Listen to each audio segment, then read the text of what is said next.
이재명 대통령 대단합니다. 19일 대통령실 관계자는 기자들과 만나 귀국 당일 국무회의를 주재하는 이 대통령의 체력과 관련해 놀랍게도 대통령께선 그런 피로를 호소하지 않은 걸로 안다고 말했습니다. 이 관계자는 대통령실 참모진은 코피를 쏟아 굉장히 힘들어한다며 자신도 대단히 피곤하다고 했습니다. 이날 새벽 귀국한 이 대통령은 용산 대통령실에서 국무회의를 주재했습니다. 네, 대단합니다. 역시 이 대통령입니다. 이런 상황에서 오늘도 이 대통령은 민생을 챙기십니다. 민생회복지원금이 우리 국민들에게 큰 힘이 되었으면 좋겠는데 반대로 특검 쪽에서 아마도 조만간 좋은 소식이 있을 것 같습니다. 관련해 중요한 영상 모시고 이어가 보겠습니다. 지금 조특검에 대해서 혹시 약간 우려하시는 바나 뭐 그런 말을 할 수 있는 자격이 있잖아요. 본인도 후보였으니까. 네네. 다만 이제 여러 가지 이제 또 기대하고 또 이렇게 지켜보는 또 측면도 있지만 또 한편으로는 과거에 이제 그 용산 참사 그때 유족들이 거기에 대해서 조금 반대 의견, 철회 의견들을 표명하신 것으로 알고 있고요. 또 한편으로 또 윤석열하고 일을 같이 했던 사람이고 또 기본적으로 그런 우려는 많이 네, 보이는데. 그런 점들은 항상 또 경계하고 네. 우리 국민들이 지켜보시고 적절하게 또 해야지 또 바른 방향으로 더욱 잘 갈 수 있지 않을까. 박수도 치지만 계속 그렇죠. 우려도 하면서 지켜봐야 된다. 그렇죠. 그러니까 현 단계에서 그렇습니다. 조은석특검이 윤석열 이 검찰 그 특수들하고 또 친분이 있기 때문에 지금 심우정 검찰총장이 검찰의 통솔력을 완전히 뭐 상실했다고 볼 수 있잖아요. 그래서 검찰이 그 어쨌든 동아줄로 조은석 특검이 지금 어쨌든 특검을 하면서 또 성과를 내고 이러면은 힘을 가질 수 있기 때문에 거기다가 또 이렇게 줄을 설 수도 있지 않을까. 네네. 그래서 이제 검찰개혁 국면에서 어쨌든 거기다가 좀 그 검찰이 의견을 좀 내기도 하고 거기다가 그런 힘을 좀 가지려고 노력할 수는 있겠다. 그런 좀 우려는 있는데 조은석 특검이 이문정 검사가 뭐 크루스파스인가 임의로 뭐 사람 뭐 임의로 침대에 발 자르는 이런 사람이다 이렇게 비유한 적도 있듯이 아마도 뭐 여러 가지 발들을 자를 거라고 저는 생각을 해요.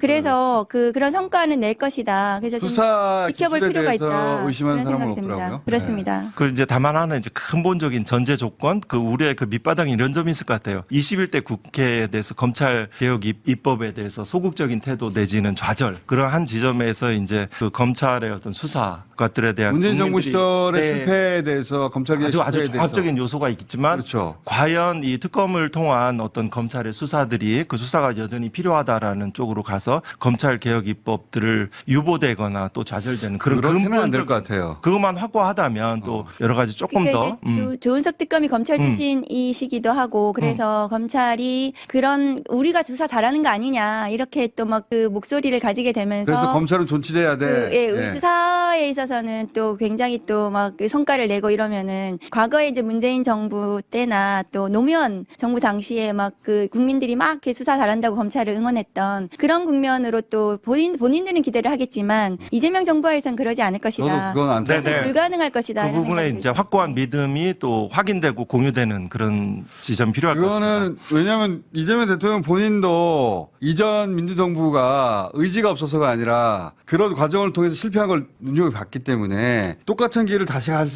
리는 없다고 봐요 저는. 네네. 네, 이번에는. 국민들이 이미 다 경험을 하셨거든요. 그러니까요. 그런데 그렇게 이제 기대하고 믿어봅니다. 네, 근데 어제 이제 그 노컷 뉴스에서 약간 우려스러운 게 이제 이게 검찰발일 거예요. 자기들이 그 민정수석 없이 검찰 인사를 한다고 하면서 그 남부지검장의 중앙지검장설 뭐 이런 것들을 흘리더라고요. 그리고 뭐 성상원 그 중앙지검 1차장 검사 과거 그 당시에 그 송경호 당시인가요? 그래서 친윤들. 뭐 친윤들 뭐 검찰국장설 이렇게 얘기가 나오는데 네. 저 보도는 굉장히 우려스럽다.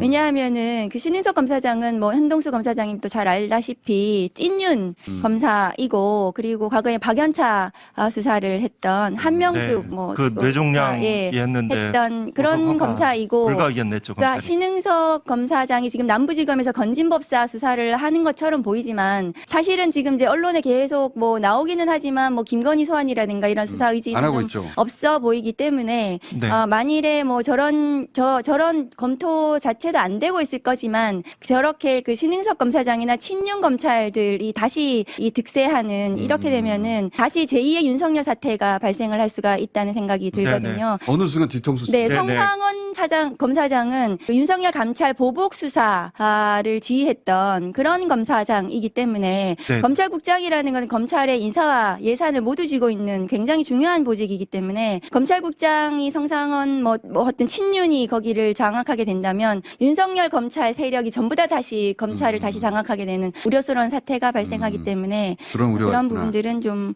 저 보도 자체는 좀 우려스러운데 저건 아마 검찰발 자기들이 그냥 희망사항을 내놓은 것이 아닌가 검찰발 하는 언론 생각이 플레이일 수도 있고. 듭니다. 네, 같은 네. 취지에서 이제 생각들을 같이 좀 공감하는 지점이 있고요. 좀 뭐 감찰부장을 하면서 이제 인사 정보라든가 그 성향이라든가 한 일들에 대해서 어느 정도 좀 파악을 하고 있는데요. 그 뭐 지금 민중기 특검하고 이제 특검보하고 파견 검사들을 어느 정도 이제 보도된 바로 대비를 해보면 민중기 특검은 신속하게 그 특검보도를 활용하고 또 임명하고 추천하고 또 비교적 비교적 민정기 이렇게 특검은 이제 판사 출신이라서 좀 아시겠습니다. 네네네 알죠. 어떻습니까?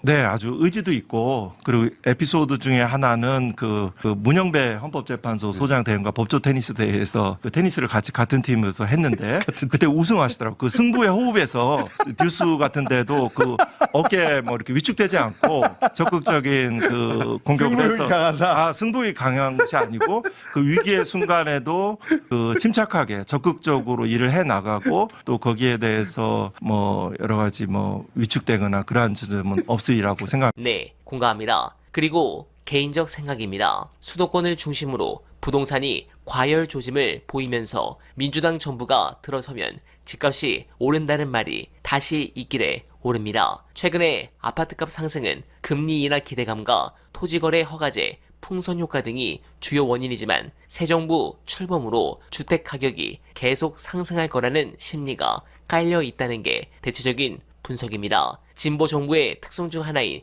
재정 확대 정책이 부동산 시장을 강세장으로 만들 거라는 전망이 반영됐다는 설명입니다. 여기에 세금으로 집값을 잡지 않겠다는 이재명 대통령의 발언이 기대를 높였다는 분석이 나옵니다. 전문가들은 집값을 조기에 잡지 않으면 새 정부 출범 초부터 국정 동력이 급속히 소진되는 국면에 봉착할 수 있다고 경고합니다. 이재명 정부가 성공하기 위한 필요 조건 중 하나가 집값 안정이란 사실은 재론의 여지가 없습니다. 주거의 안정 없이는 서민들의 삶이 결코 안정될 수 없기 때문입니다. 그래서 저는 문재인 정부처럼 부동산으로 정권 교체를 당하는 그럴 일이 없도록 사전에 대비를 해야 된다고 보는데 여러분들은 어떻게 생각하십니까? 부동산 정책에 대해서 소중한 의견 댓글로 많이 부탁드리며 어날바는 오늘도